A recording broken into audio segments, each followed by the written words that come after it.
নমস্কার বন্ধুরা, আর একটা নতুন ভিডিও নিয়ে আমি চলে এসেছি। সবসময় তো ঘরে সবজি থাকে না, তাই ঘরে থাকা জিনিস দিয়েই আজকে আমি খিচুড়ি বানিয়ে দেখাবো। যেমন ঘরে আমার আছে চাল, ডাল আর আলু, এই দিয়ে আমি একটা নিরামিষ পদ করে দেখাবো। যে সকল বন্ধুরা আমার ভিডিওগুলো দেখছেন তারা অবশ্যই আমাকে একটা কমেন্ট করে জানাবেন যে আমার রেসিপিগুলো কীরকম হচ্ছে। আর যদি কোনো নতুন বন্ধু এই ভিডিওগুলো দেখে থাকেন অবশ্যই একটা লাইক আর সাবস্ক্রাইব করে নেবেন। যখনই নতুন কোনো ভিডিও আমি আপলোড দেবো নোটিফিকেশন আপনাদের কাছে চলে যাবে। তো চলুন দেখে নিন কীভাবে কি বলেন দর্শক।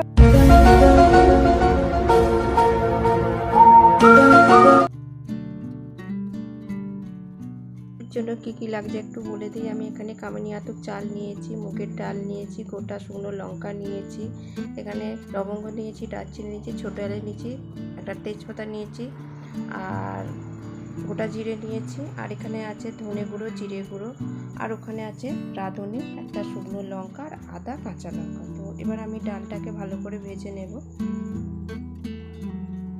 সুন্দর করে আমি এখানে মুগের ডালটাকে ভেজে নেব।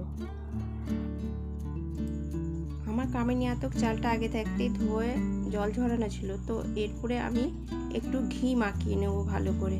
2 চামচ একটু ঘি দিয়ে চালটাকে আমি ভালো করে মাখিয়ে নেব।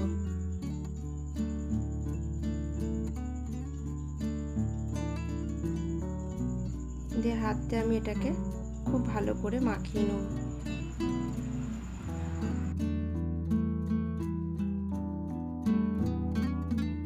ব্যাস, আমার এখানে এটা মাখানো হয়ে গেছে। এবার আমি মুগের ডালটাকে একটু লাল লাল করে ভেজে নিয়েছি। যখন চালটা দেবেন ভাতে তখন জলটা একটু গরম করেই দেবেন। মুগের ডালটা আগে থাকতেই ভাজা ধুয়ে রেখেছিলাম, এবার আমি দিয়ে দেব। দিয়ে এবার আমি এটাকে ফুটতে দেব, দিয়ে একটা চাপা দিয়ে রেখে দেব। আমি এখানে আদাটা পেস্ট করব না, আমি আদাটা এরকম নোড়া দিয়ে আদাটা আমি একটু ভালো করে থেঁতো করে দেব। জিনিস দেখাই যে ভাতের যে ফুটটা হয়েছে, যে ওপরে এই যে ফেনা ফেনা যেটা আছে, এটা আমি হাতা করে করে এই যে ফেনাগুলোকে আমি তুলে ফেলে দেব। এই যে এইভাবে সব ফেলে দেব। দেখুন, দেখে মনে হচ্ছে একটু নোংরা নোংরা, তো এরকম ফেনা ফেনা হবে, তখন একটু হাতা করে করে আমি এগুলো কেটে ফেলে দেব।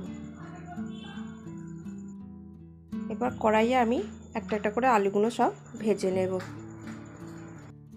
এর মধ্যে আমি এবার হলুদ দিয়ে দেব।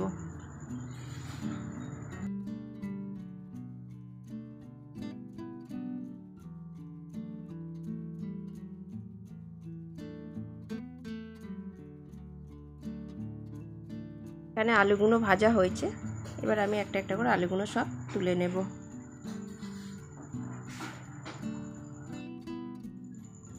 ভাজা আলুগুলো এবার আমি দিয়ে দেব, দিয়ে আমি আবার চাপা দিয়ে দেব। তেলের মধ্যে এখানে আমি এবার মশলাটা কষিয়ে নেব।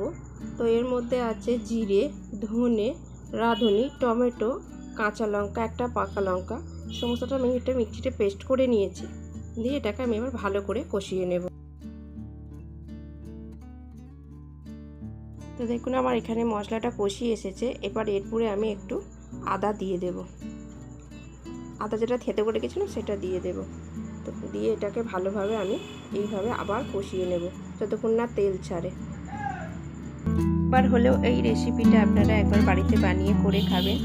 আপনারা যেভাবে খিচুড়ি রান্না করে খেয়েছেন এইভাবে একবার করে খেয়ে দেখবেন, খুব ভালো লাগবে।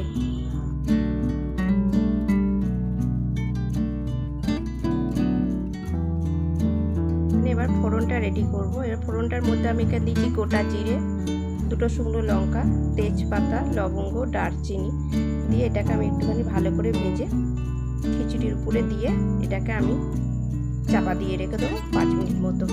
তো দেখুন আমার এখানে এটা মোটামুটি হয়ে এসেছে, ফোড়নটা আমার হয়ে গেছে। এবার আমি এটাকে খিচুড়ির উপরে দিয়ে দেবো। ফোড়নটা দেওয়ার পর এটা 10 মিনিট একটু ঢেকে রেখে দেবেন। ফোড়নের যে গন্ধটা খিচুড়ির মধ্যে মিশে যাবে, আর যখন আপনারা খাবেন তার একটা অপূর্ব সেন্ট বেরোবেন। আর আপনারা যদি মনে করেন এর উপরে এখন ঘি দিয়েও ফোড়নটা বানাতে পারেন। আমি তেল দিয়ে, সর্ষের তেল দিয়ে বানিয়েছি। আর ঘি যখন পাতে খায় তখন আমি ঘিটা দিয়ে দিই। তো আশা করি সকলেই ভালো থাকবেন, সুস্থ থাকবেন। আর একটা নতুন ভিডিও নিয়ে আপনাদের সামনে আমি আবার চলে আসব।